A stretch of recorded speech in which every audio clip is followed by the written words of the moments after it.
Hey there, it's Olivia-Savannah here from Olivia's Catastrophe, and today I'm here to start another vlog. So this is part of my TBR challenge vlogs, and I am going to be reading new to me authors. These are authors where I've never read a book of theirs before, and I'm trying them for the first time and finally getting their books off of my TBR. I'm also going to be doing only middle grade for this vlog, so it's pretty much a middle grade themed vlog. So I have 3 books here that I'm hoping to read during this vlog, and I'm going to tell you about them.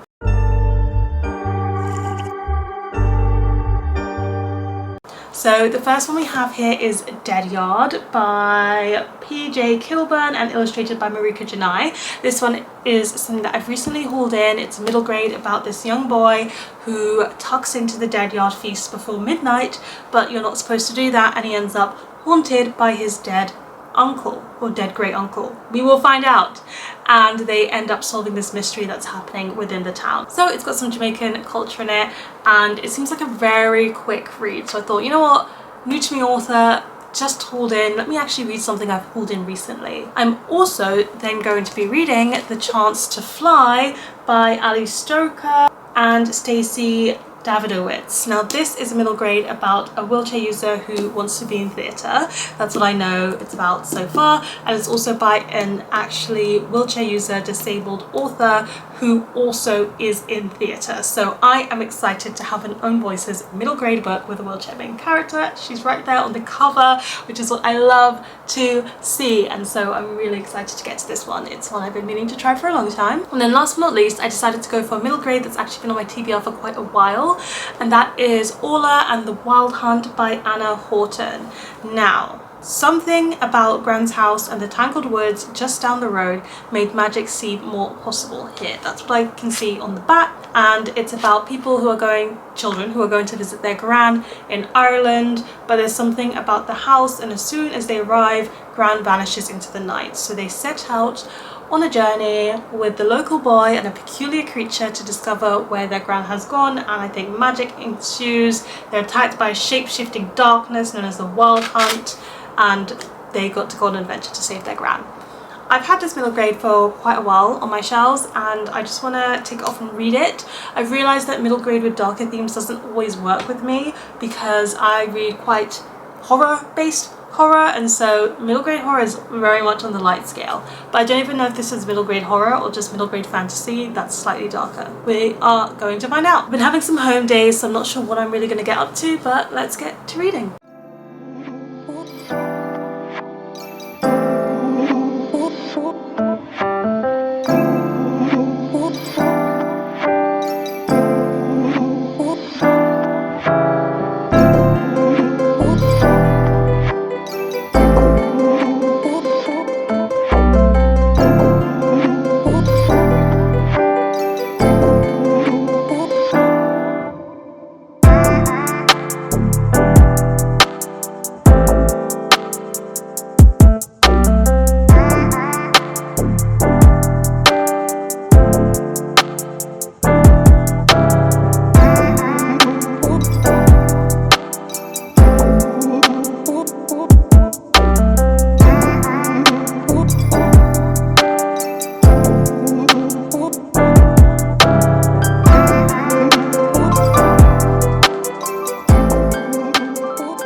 Alright folks, my new bookshelves are here, which I'm very excited about. So they're going to go over there, and these ones are the ones that are going to be taken away. They're going to be taken away next week. So yes, next week Tuesday they'll be taken away, but they still need to get the contractors in to fix the wall, which is really annoying. But I've decided my bookshelves, they're just not going near that area. So my bookshelves are going there. My chest of drawers, which is by my door, is going to go where those are right now, so that's fine. I don't care about my clothes at all. I'm not a fashionista. I'm not fashionable. I mostly wear black. I mostly vlog in my indoor clothes, so my chest of drawers can go there, okay? And then I have like some storage boxes of like books that I've read, put them in storage boxes, and when my parents drive over they get driven back to the Netherlands where all of my read books are in storage that I've decided to keep, and so those storage boxes are going to go behind my door, which is mostly open, which will cover those boxes, but it's closed at night, and then on the back of the door I have all my posters.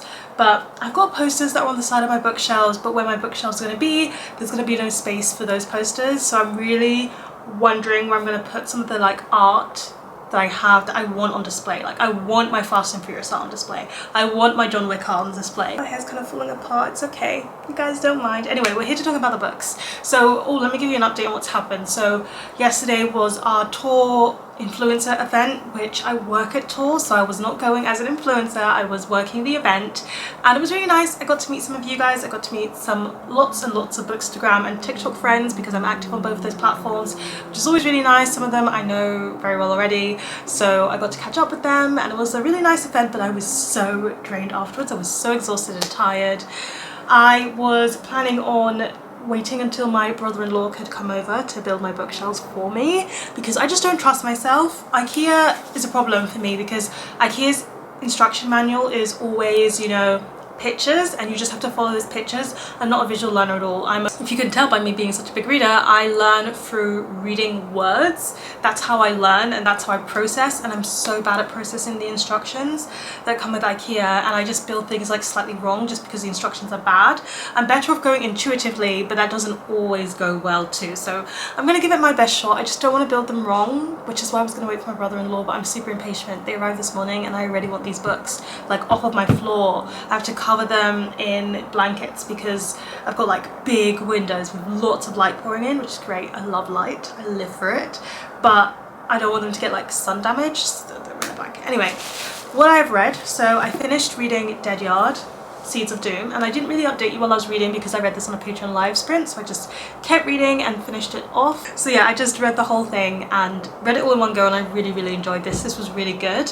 What I like the most about it is that it is soaked in Black Jamaican British culture. That's my culture. So I was reading this and I was like, oh, I feel it. The way that they were describing the parents, the grandparents, the big extended family, all of that just felt like a warm hug dripping with my culture. The food, the way they spoke, their mannerisms, the fact that some of it was written in patois, just really all was just like, this is something, like if I ever had kids in the future, I would want them to read this, but also just other kids should be able to read this. It is, as I said, like something that fits into the younger Black boy reading space, which I think there's not too many books that fill that space. So kind of like the 8 to 12 age category where people are reading Percy Jackson, but like written by a Black author for Black boys, but of course girls can read it too. It was great. We've got like really nice best friends in there, like a boy best friend and a girl best friend, and they really help him with the struggles that he's going through as they're trying to save the kids in the neighborhood. There are duppies involved, which are ghosts. There's a different type of mythology creature involved as well that I don't want to spoil for you, but they are all based on like Jamaican lore and mythology and stories, so that was really fun. I do think this book was quite easily resolved. Like once they knew what the problem was, it took a while for them to figure it out, to be fair, but once they figured it out, they kind of resolved things in a very neat and true and tried pattern, which as a reader myself, as an adult, I was like, okay, this is a bit too easy, but I do think for child readers, they're just gonna have a good time, especially that younger end of the age. So it is really good. I really recommend it. I like the illustrations, and I'm happily going to read the sequel to this. I think it could be a really fun middle grade series to follow. It's got a bit of a creepy edge, and middle grade horror doesn't usually work for me because I don't find it very scary as an adult. But this really just made it horror for the children. Like it's scary enough for young children to get those horror vibes, but not so scary that they're not going to be able to sleep. You know what I mean? Really like that. And then I took the dust jacket off of The Chance to Fly because that's what I'm going to be reading next, and I was just so, look at that. Oh, I saw this and I was like, oh my gosh, I love it. I love that they foiled in the like silhouette of the wheelchair user. Amazing. And then on the side, I don't know if you can see, there's like a foiled microphone. I'm actually just so excited to read this. I can't believe I have had it on my shelves as long as I haven't read it. So gonna be diving right into this today. It says, for every kid who has a dream, even if the odds are against you, don't stop finding ways to fly. So let's build some bookshelves and read this book.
Okay, it's been some time, so we've got some updates that we need to film.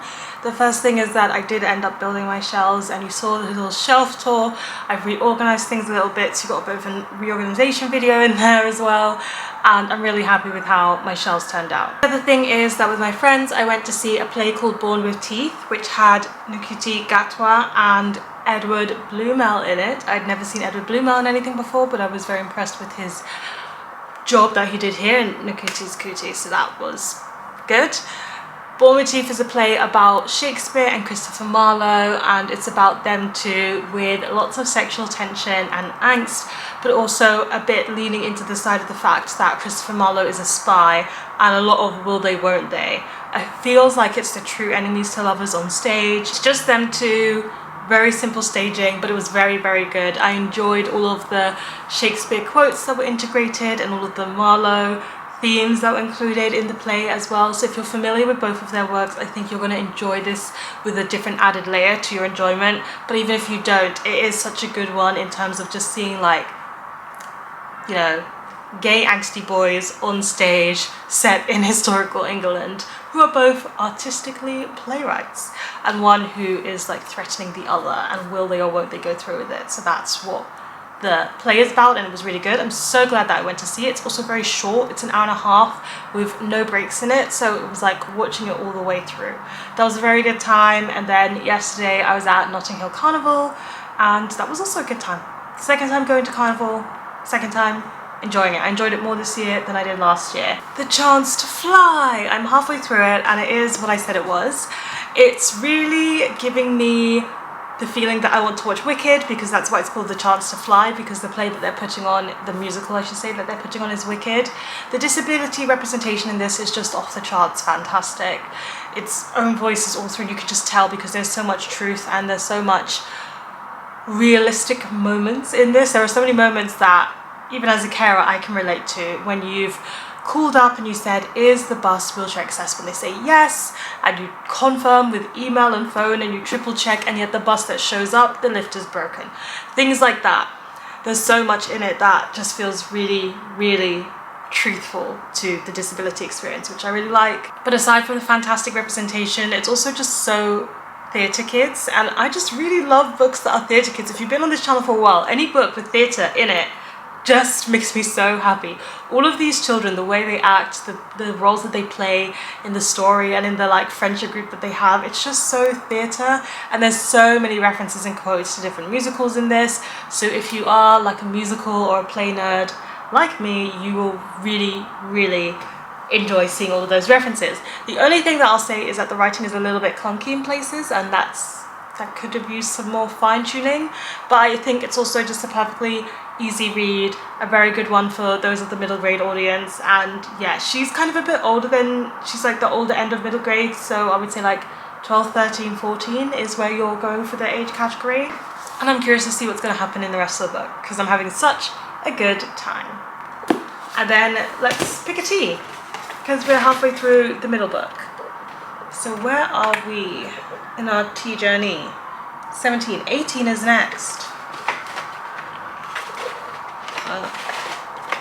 Here we go. Okay.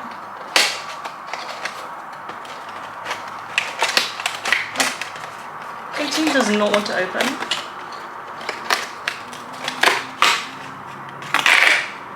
Okay, that's fine. So the tea, let's see what it says. Oh, when it comes to knocking back our favourite brew, which nation do we think takes the top spot for most cups drunk per person? If it was back in the day, I would have said England, but I know it's not the case anymore, and the answer is Turkey. So Turkey drinks the most tea. The tea that I pulled was the peppermint tea. I like a peppermint tea, that's good. It's like mint tea, I enjoy it, it's good. So let's see what it says about peppermint tea. Drunk for centuries as a reputed aid to digestion, peppermint is something of a cult classic in the tea world.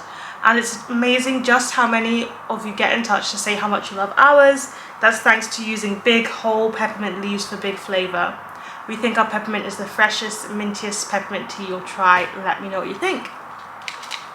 Alright, let's see if it truly is as peppermint as they say. It's nice that they use whole leaves in it.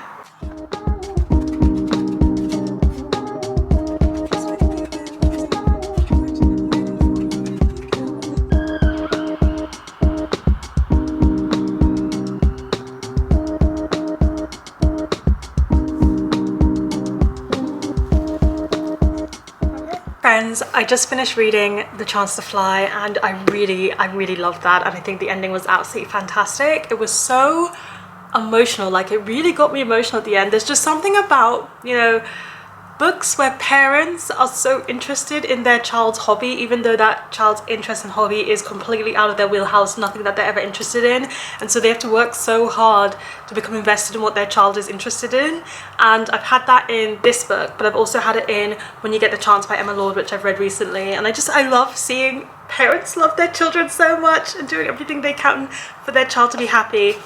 The parents in this are fantastic, but also the ending just came together and it made my heart swoon, and the overall message about like you can do anything and you can be an inspiration to others, but you're also just being your authentic self and doing what you love despite the odds, despite people saying that you can't do it. I just loved this book. It was just so heartwarming, and I'm just so happy it's out there for kids today, and I want all the kids to read it, all the teenagers to read it, and I really wish I could have read something like this when I was younger. Like honestly, this is such a good book to be out there.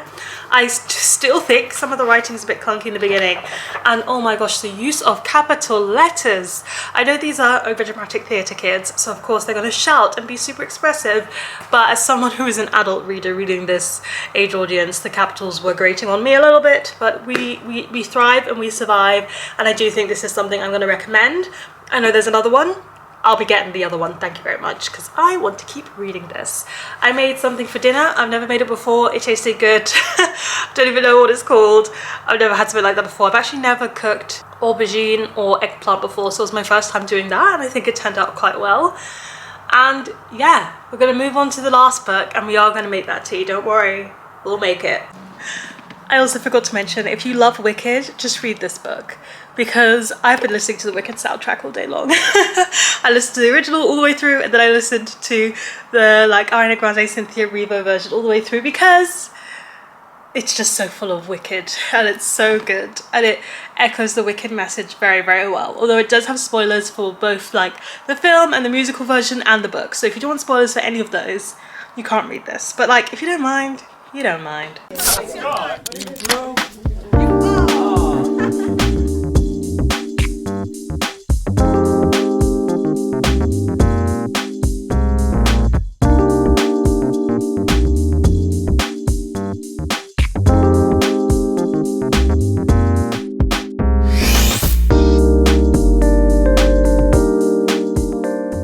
I'm just taking a little break from work. I'm having a tea break. I've made the tea.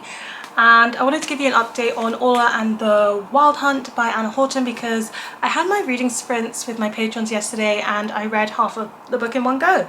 So yes, this one is very much based on the Irish myth of the Wild Hunt, but it's also got loads of other Irish myths in there, such as the Fae, Merrows, Pukas. So all of these Irish creatures, magical creatures, are in this book, and the myths and the songs around them are included as well, so there's explanations of everything. And I'm actually just finding this so fun because it's exploring a lot of Irish mythology that I just haven't touched on before. I didn't know about Pukas before.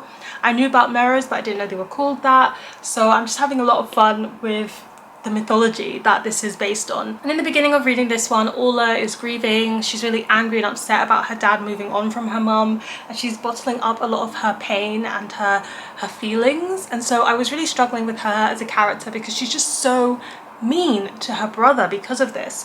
And even though I got that it was understandable that she was like processing all of these emotions, it still broke my heart quite a bit. But as I'm now halfway, I can see that she's kind of reconciling with her brother a bit more and feeling more open about her emotions with everything that's happening. And I just hope that there'll be an apology moment in this, because she really does need to apologize and not just like move on from that behavior, because it was really bad in my opinion. But yeah, this is a fun middle grade fantasy read. They're on their adventure to save their gran, and they're coming across all of these different creatures that they have to move past and work past in order to be able to do that. So I'm having a lot of fun with this read. I'm having a lot of fun with it, but it's not, I don't think I absolutely adore it.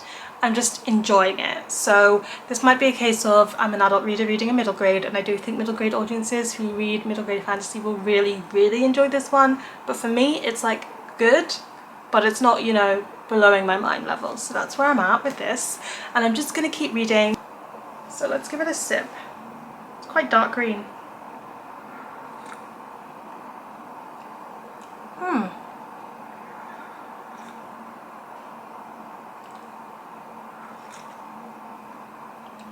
Interesting. I'm used to my mint tea being more minty. It's such a gentle flavour. I really thought from its description it was going to taste a lot more minty than it does, but it's a very gentle kind of mint. It's quite soothing. So yeah, if you want a very gentle mint tea flavour, then Teapig's peppermint tea is the one for you. So yesterday I got my hair done, as you can see. My hairdresser's called Yemi, and she just always does an amazing job. Ever since I've moved to London, Yemi has been my hairdresser because she's just that good at it, and I'm really enjoying being back to blue again.